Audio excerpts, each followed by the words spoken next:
എൻസിപിയുടെ ശരത് പവാർ വിഭാഗം കോൺഗ്രസിൽ ലഭിക്കുമോ? അഭ്യൂഹം ശക്തമാകുന്നു.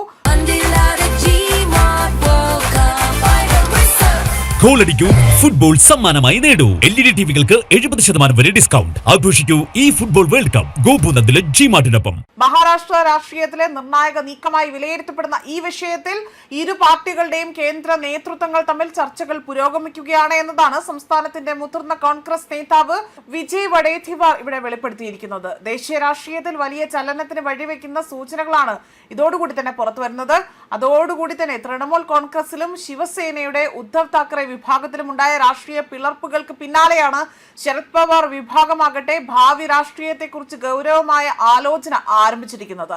നിലവിൽ ലോക്സഭയിൽ 8 എംപിമാരും മഹാരാഷ്ട്ര നിയമസഭയിൽ 10 എംപിമാരുമാണുള്ളത് എന്നതാണ് ശരത് പവാർ പക്ഷം പറയുന്നത്. ദേശീയ തലത്തിൽ കൂടുതൽ ശക്തമായ രാഷ്ട്രീയ വേദി തേടുന്നതിന്റെ ഭാഗമായിട്ടാണ് കോൺഗ്രസുമായുള്ള ലയന സാധ്യത പരിശോധിക്കുന്നതും. അതേസമയം പാർട്ടിക്കുള്ളിൽ ഒരു അഭിപ്രായ ഭിന്നതകളും നിലനിൽക്കുന്നുണ്ട്. NDAയിൽ ചേരണമെന്ന നിലപാട് ഒരു വിഭാഗം നേതാക്കൾ ഉയർത്തിയെങ്കിൽ പോലും ശരത് പവാറിന്റെ മകളും MPയുമായ സുപ്രിയ സുലെ ആകട്ടെ കോൺഗ്രസുമായി തന്നെ കൈകോർക്കും എന്നതിനാൽ തന്നെ മുൻഗണന നൽകുന്നു എന്നതാണ് ഇവിടെ സൂചിപ്പിക്കുന്നത്. അതോടൊപ്പം തന്നെ 4 വർഷം മുൻപ് ശരത് പവാറിന്റെ സഹോദരപുത്രൻ അജിത് പവാർ ഭൂരിപക്ഷം MLAമാരെ കൂട്ടിക്കൊണ്ട് അവിടെ NDAയിലേക്ക് ചേക്കേറിയത് NCPക്ക് വലിയ തിരിച്ചടിയായിരുന്നു.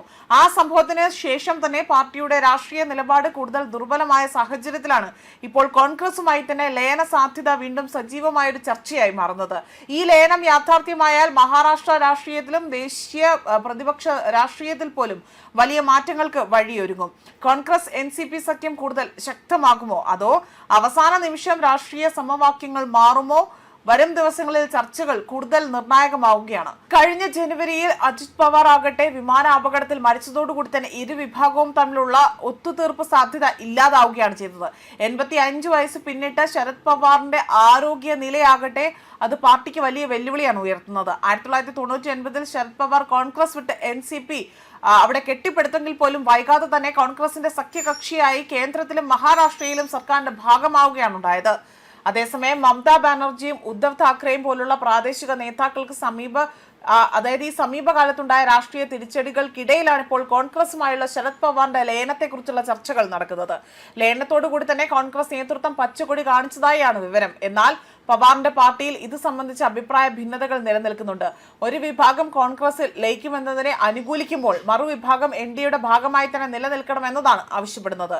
ഭരണപക്ഷത്തിന്റെ ഭാഗമാകുമ്പോൾ തങ്ങളുടെ മണ്ഡലത്തിലെ വികസന പ്രശ്നങ്ങൾക്ക് പരിഹാരമാകുമോ എന്നതാണ് രണ്ടാമത്തെ വിഭാഗം ഇവിടെ കരുതുന്നത്. 1999 കോൺഗ്രസ് വിട്ട് ശരത് പവാർ NCP രൂപീകരിക്കുന്നത്. തുടർന്ന് 2023 അവിടെ അനന്തരവൻ അജിത് പവാർ പാർട്ടി പിളർത്തിക്കൊണ്ട് NCP ഔദ്യോഗിക പക്ഷമായി മാറി.